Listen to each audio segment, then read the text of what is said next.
مثال 211 مساحت سطح پوره پریزم چهارکنجی منتظم 70 سانتی متر و مساحت سطح پهلوی اون 20 سانتی طرف اساسی آن رو یابیم.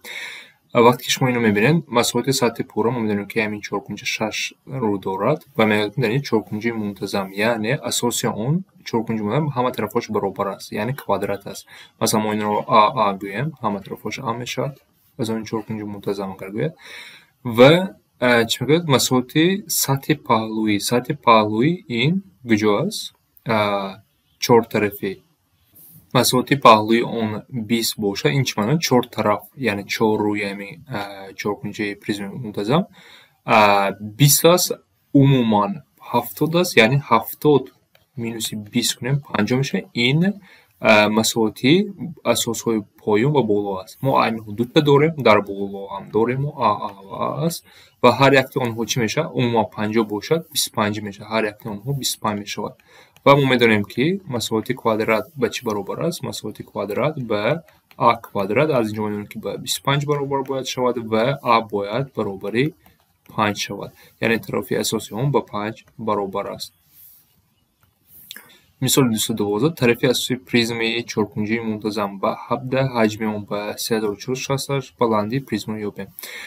باز چهارکنجه منتظم چی معنی دارد همه طرف ها با این برابر است یعنی اساس کوادرات است و ما میدونیم که حجم به چی برابر است a کوادرات ضرب بلندی دیگر است ضرب بلندی است و از اون میدونیم که طرف اساسی اون با 17 برابر است و حجم اون داشته است یعنی 3468 برابر به 17 کوادرات ضرب بلندی از اینجا ما بلندی رفته میتونیم اگر با کالکولاتور تست کنیم اگر این به چی برابر میشود به 12 برابر میشود اگر به 12 برابر میشود.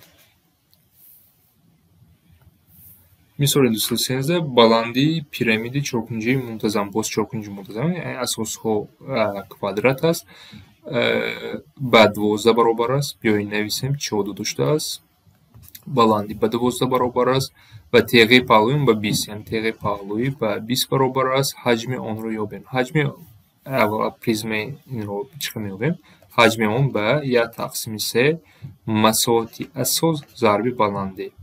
اکنون ما از نیا کنید در اینجا سه‌کنجه داریم ما سه‌کنجه رو استفاده کنید نیا کنید اگر ما در پریزم اگر دانیم بلندی اینجا سه‌کنجه راست‌کنجه به وجود میاد تیغه به 20 یعنی ما یک سه‌کنجه داریم که سه‌کنجه راست‌کنجه داریم که یعنی فیثاگوری استفاده برده میتونیم بلندی 12 است هیپوتنوز به 20 و از اینجا ما اساس رو یافته میتونیم x گویم از اینجا اگر ما تیرم فیثاگوری استفاده بریم x برابر 16 میشود یک بار کار کرده استفاده چون که در اساس نیست در اینجا یعنی اگر اینجا 16 باشد در کادر میگم که این از ما بین بلندی هم وقت میشه 16 و دیاگونال کوادرات به 32 برابر است یعنی شما اساس رو فکر کرده میتونیم ما در اساس یک کوادرات داریم و دیاگونال اون به 32 برابر است اگر این به 32 برابر باشد بلندی من دارم مقصد اساسی من حجم رو یافتم ما میدونیم که اساس کوادرات است همه طرفاش برابر است اینجا من نوشته میتونم که a کوادرات جمع a کوادرات برابر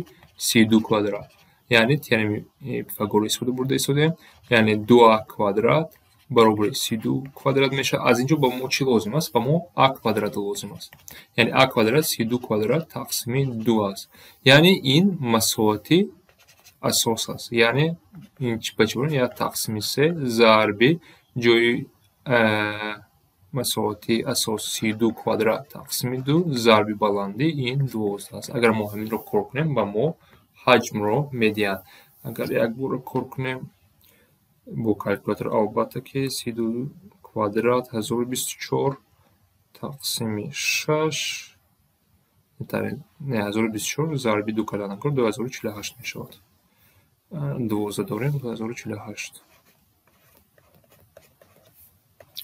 مثال 214 بلندی پیرامیده با 7 نویسیم 214 بلندی پیرامیده با 7 اینجا و اساس راست‌کنجه اساس آن منتظم نیست یعنی راست‌کنجه داریم و طرف‌های 8 و 9 هست یعنی طرف‌های 8 و 9 دارد راست‌کنجه می باشد و حجم اون رو ببین با یک بار دیگر فرموله حجم چی است یا تقسیم 3 مساحت اساس ضرب بلندی از اینجا مساحت اساس رو ما یافته میتونیم به چی برابر میشود یا تقسیم 3 ضرب 8 зарби 9 мешавад. Ин масоати асос зарби баландӣ ба 7 баробар аст.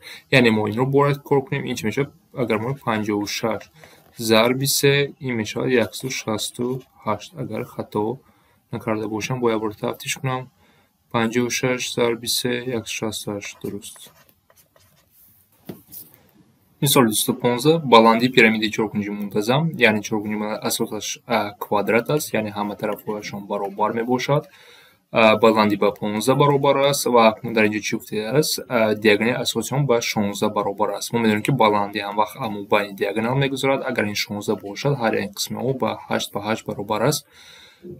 Дарозии теғи паҳлӯи онро ёбем. Акнун чӣ хел ёфта метавонем? Ёбем. Мо дар саволи пешина баръакс кор карда будем. Агар мо инро чӣ гӯем? X гӯем. Дарозии теғи паҳлӯи онро ёбем. Агар гӯем, аз инҷо мо чӣ кор мекунем? X квадрат баробар пирамиди Пифагора истифода мебарем. 15 квадрат ҷамъи 8 квадрат аст. Ва аз инҷо x квадрат баробари 225 ҷамъи 64 ва x квадрат баробари 289 мешавад, ки ин ба 17 ба x баробари 17 аст.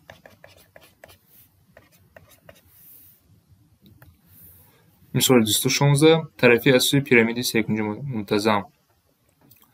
Секунҷи мунтазам яъне секунҷе ки ҳама тарафҳояш баробар аст ба 12 баробар аст, яъне ҳама тарафҳо ба 12 баробар аст.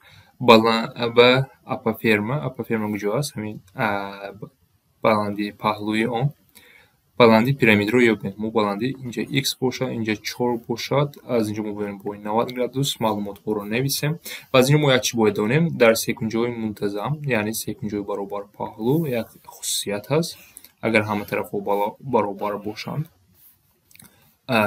дар мисоли мо 12 ва агар ман инҷо баландӣ кашам, дар инҷо 6 ва 6 мешавад. Аз инҷо мо секунҷаи мо медонем ки ин кунҷо ба 60 баробар аст. Секунҷаҳои махсус мо чӣ истифода мебарем? Баландиро ёфта метавонем. Баландӣ ба чанд баробар мешавад? 6.3 мешавад. Ба 6.3 баробар аст. Ва вақте ки дар инҷо нигоҳ кунем, ин нуқта қисми болои он, ин қисмаш аз қисми поён 2 маротиба калонтар аст. Агар инҷа a бошад, инҷа 2a мешавад. Як ҳамин хусусият аст. Ва 3a аз рӯи мисол ки монем, 3a баробари 6.3 мешавад, a баробари 2.3. нигоҳ кунем, барои чӣ ёфтем? Мо инҷа медонем ки инҷа a 2.3, баландии мо x мебошад. Секунҷи нигоҳ кунем, секунҷи бо росткунҷа дорем. Агар ман секунҷаро дар инҷо кашам, ба чӣ баробар мешавад? 90. Баландӣ ба x, асос ба a ва гипотенуза ба 4 баробар аст. Яъне a ро мо ёфтем 2.3 аст. Мо x ро медонем, x ро бояд баландиро бояд ёбем, чунки 4 дода шудааст. Акнун теореми Пифагора истифода барем. Ба чӣ баробар мешавад? x квадрат ҷамъи a квадрат баробари 16 4 квадрат аст. x квадрат ҷамъи 2.3 дар квадрат ба 12 баробар мешавад. Ин баробари 16. Аз инҷо x квадрат баробари 4 ва x баробари 2 аст. Баландии пирамида ба 2 баробар аст. Мисоли 217 масоати сатҳи паҳлӯи пирамиди чоркунҷи мунтазам 66, яъне 4 секунҷаи паҳлӯи он. Паҳлӯи ба 66 масоати сатҳи пурраи он ба 91. Тарафи асосии онро ёбем. Яъне пирамиди чоркунҷи мунтазам ҳама тарафҳош баробар аст. нигоҳ кунед, масоати сатҳи паҳлӯи ҳамаи онҳо ба 91 баробар аст. Ва масоати сатҳи паҳлӯии пирамида, масоати сатҳи пурра ба 91, паҳлӯи яъне 4 секунҷае ки атрофи пирамида мебошад, 4 секунҷае ба 66 баробар аст. Агар ман инро минус кунам, ин ба ман масоҳати асоси онро медиҳад ва масоати асоси он ба 25 баробар аст. Яъне мо медонем чоркунҷи мунтазам аст. Дар чоркунҷи мунтазам масоҳат ба a квадрат, яъне ба 25 баробар аст. аз инҷо a баробари 5 мешавад, яъне тарафи асоси он ба 5 баробар аст. 218 масоати сатҳи паҳлӯи пирамиди чоркунҷи мунтазам ба 6 ва масоати сатҳи пурраи он, пурра ба 8, паҳлӯи ба 6, дарози диагонали асоси онро, дарози диагонали асоси он, ин дарозиро бояд ёбем. Боз як бор дигар масоати пурра ба 8 минуси масоати паҳлӯи 4 секунҷаи дар атрофи он ба 6, яъне ба мо масоати чиро медиҳад? Масоати اساسیون رو داره، لیکن در اینجا نقطه مساوات اساسیون این چارپنجه منتظم بودگی، یعنی همه طرفش برابر است. اکنون این چارپنجه منتظم داریم، مساوات آن رو ما می‌داریم با 2 برابر است، دیاگونال رو می‌پرسد. بیاین در اینجا من کشم کوادرات رو، یعنی اساس رو در اینجا اگر من کنم همه طرفش رو می‌داریم آ می باشد. مساحت ما معلومات داریم با 2 است، مساحت این با 2 و از ما دیاگونال رو می‌پرسد. این دیاگونال رو می‌پرسد. اکنون نگاه کنیم معلومات چی داریم؟ مساحت چی بود؟ آ کوادرات برابری 2 است. و از ما x رو می‌پرسیم. از اینجا آ چی نوشتیم؟ آ برابری ریشه 2. از اینجا ترم فیثاغورس استفاده برده. آ کوادرات جمع آ کوادرات برابری x کوادرات میشد، یعنی ریشه 2 در کوادرات جمع ریشه 2 در کوادرات برابر x کوادرات میشود. وقتی ما این رو کنیم x باز برابری 2 میشود، یعنی در روز دیاگونالیزاسیون با 2 برابر است. 219 مساوات سطح پهلوی پیرامیدی چارپنجه منتظم. پهلوی با 48 مساوات سطح پورا با 5 طرفی اساسی اون رو یابید. چارپنجه منتظم همه طرفش برابر است. مساوات پورا با 52 برابر است. مساوات پهلوی آن 403 که اون رو در بر میگیره اطرافش میگیره 48. اگر این طرف این با من مساوات اساس رو میده. اساس که کوادرات که هست آ باشد، ما می‌دانیم که مساوات با آ کوادرات همین با 4 برابر است، یعنی آ کوادرات برابری 4 است و از اینجا آ برابری 2 است، یعنی طرفی اساسیون با 2 برابر است. 220 مساوات سطح پهلوی پیرامید چارپنجه منتظم. چارپنجه منتظم همه طرفش برابر است. منتظم با 63 مساوات سطح پوریان برابر. مساوات پورا با 88 مینوس 63. 63 این مساوات 4 سومینجی که اون رو اطراف اون میباشد. وقتی ما طرح کنیم با من مساوات کوادرات رو اساس رو میدهد. وقتی من رو طرح کنم با چی برابر میشود؟ با 25 برابر میشود. ما میدونیم که چارپنجه منتظم همه طرفش برابر است. اگر ما همه طرفش رو آ کنم، مساوات ما میدونیم که برای چارپنجه آ کوادرات است و آ کوادرات از روی یافته ما با 25 برابر است و از اینجا آ برابری با 5 است، یعنی طرفی اساسیون با 5 برابر است.